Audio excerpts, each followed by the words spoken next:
哥错了。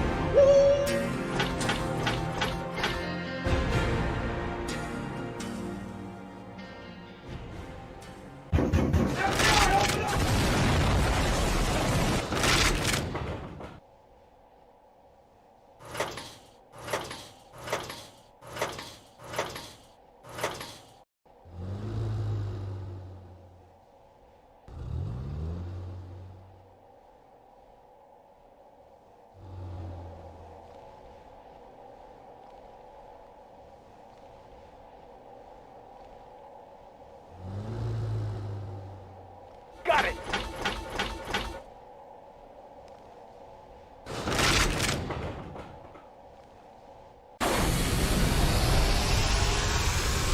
Imagine, if you will, an alternate world several years after the end of World War II, where Einstein developed the time machine, went back in time, vaporized Hitler with a handshake, causing World War II to never happen. Sounds pretty good, right?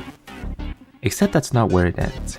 Without the events of World War II to weaken them, the USSR rose to even greater global prominence, which inevitably led to a very, very hot war.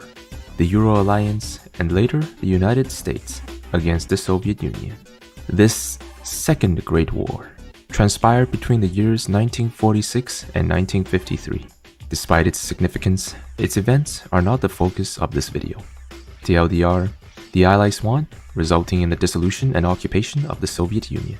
Its former leader, Stalin, was killed, and in his place, the Allied occupiers appointed Premier Alexander Romanov, a member of the Romanov family and a distant relative of Tsar Nicholas II.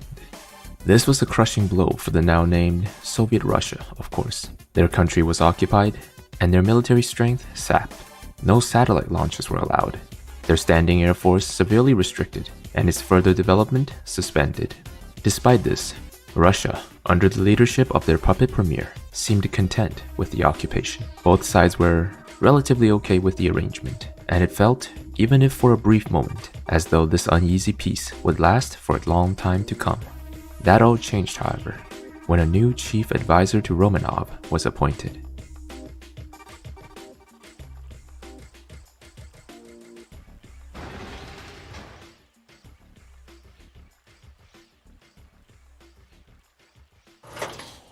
Greetings, Premier Alexander Romanov. I am Yuri. This enigmatic figure, named Yuri, is no stranger to the Kremlin. In fact, he was part of those recruited by the Special Psychics Division project during the Second Great War. Even back then, his immaculate psychic talents were quickly realized, and he rose through the ranks as an advisor to Stalin himself. Of course, with the USSR's defeat, Yuri was forced to conceal himself for a time. Being a man of great ambition, this was obviously not where he wanted to end things, and thus, he returned to the Kremlin once again in service of Premier Romanov. This was not an act of loyalty towards the Soviet Russia, nor the legacy of Stalin. Yuri had his own designs for the world, lacking only in the strength to execute it. Don't get me wrong, he is no doubt a powerful individual. On top of being able to mind control others, Yuri possesses potent telekinesis abilities and even a degree of foresight into the future. But in the end, there is only so much one man can do, and so he must bide time, manipulating the world from the shadows while he secretly sought power and support from those whose vision aligned with his. He restarted the Psychics Recruitment Project, seeking out psionically powerful individuals, unaware and self-aware alike, around the world, culminating in the formation of the Psi Corps. In time, they will grow into one of the world's strongest paramilitary organizations, but until then, Yuri will leverage the influence of the Kremlin to shape the world according to his desires. He senses the slowly building resentment towards the allied nation inside every Russian, including the puppet premier, and this resentment will be the first card he plays. In the years following Yuri's appearance, relations began to sour rapidly between the allied nations and the Soviets, in large parts due to the destabilization efforts of the Psi Corps. Various protests, civil unrest, and changes in public opinion began spreading like wildfire around the world. Due to the resulting political pressure, 20 years after the end of the last war, Allied troops occupying Soviet Russian territories began pulling out of the region gradually. But the bad news doesn't end there. Under the secret backing from Soviet Russia, socialist revolutions sprung up across Latin America, culminating in the formation of the Latin Confederation, a new South American regime of the World Socialist Alliance. At roughly the same time, the Allied intelligence network rooted in Asian countries was suddenly compromised as contact with agents on the field was lost for mysterious reasons. It was during this time that the People's Republic of China began secretly receiving technological aid from Soviet Russia, using it in conjunction with their own nuclear development programs to evolve the Chinese army into a slow yet powerful machine of war.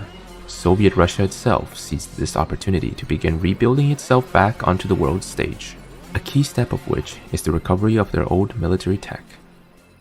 After winning the last war and seizing the Soviets' research on cybernetic technology, the Allies have kept a record of it in a facility located near East Ukraine, where cyborg research is being conducted.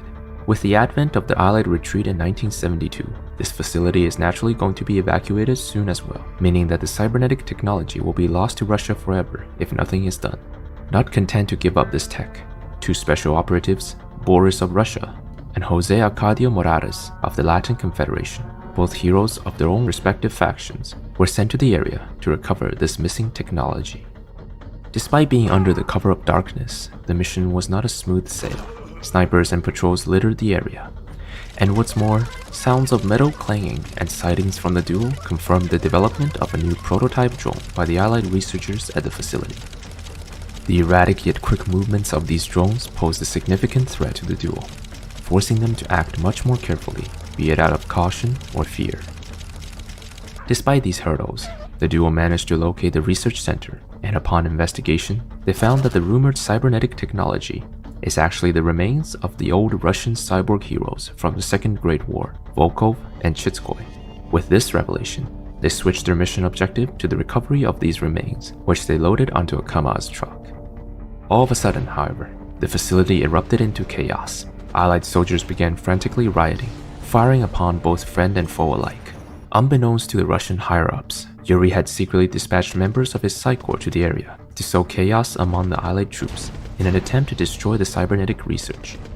His actions make sense, as cyborgs and drones, with their immunity to mind control, pose a great threat to a core part of Yuri's arsenal.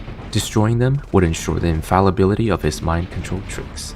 The Psi Corps' efforts were not in vain, as the drone prototypes developed by the Allies were all but destroyed in the chaos. Though to Yuri's lament, Boris and Morales did manage to successfully extract from the field with the bodies. With the safe return of the duel, Russia regains their long-lost cybernetic technology, a crucial piece of the puzzle filled in the preparation for war. And Yuri, deep within the Kremlin, could do nothing but feign content at the arrival of the news. All this chaos and dissent has obviously gotten the Allied nations all pretty worried, and they did try to turn the situation around, such as by launching the first ever TV satellite for the Russian people in January of 1977 at the Leninsk Cosmodrome in Kazakhstan. A generous gesture, for sure, as Russia was forbidden from launching their own satellites, but it didn't do as much good as the higher-ups hoped. In fact, this half-hearted sign of goodwill will eventually come to bite them in the ass. Regardless, the inefficiency of this attempt made it clear to the Allies that the relationship can no longer be salvaged, and the full retreat of Allied occupants continued.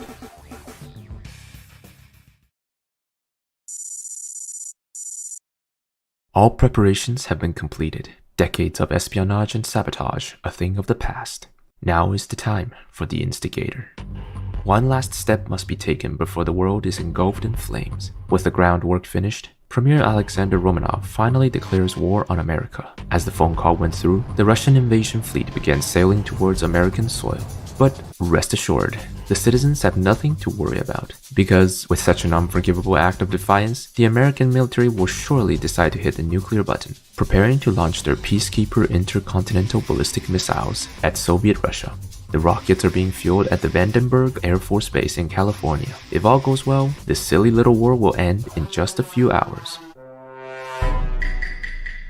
Anticipating the American retaliation well ahead of time, Yuri activates several of his Psi Corps agents in the area. Commanding these psychics is none other than the Proselyte, who quickly rose to become Yuri's second-in-command due to his shrewd tactical abilities. Even then, infiltrating the base will not be an easy feat, But the Psychor has the gift, the ability to shape thoughts, and thus shape the currents of the future. Under the guidance of the proselyte, the Psychor troopers use their psychic abilities to slither their way through the guards. The local defenders could not bring themselves to understand why the friends and mates whom they've spent years building a camaraderie with are suddenly turning against each other. In the midst of chaos, an Epsilon agent successfully reaches the missile control building.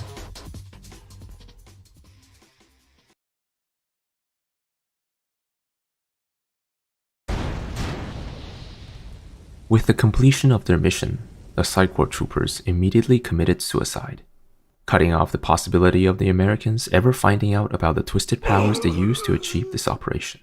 For some reason, this was the only American base equipped with ICBM strike capabilities, a foolish decision born either out of sheer confidence in the security of the base or simply arrogance, which led them to believe that the missile's usage will never come to be. The truth no longer mattered. What's done is done.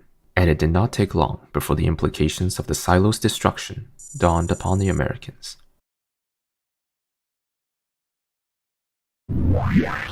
This is a message to the long-time subscribers of this channel. This is but the beginning of the tale of Mento Omega. Join me and witness my grand design come to fruition. I'm Yuri. Obey me.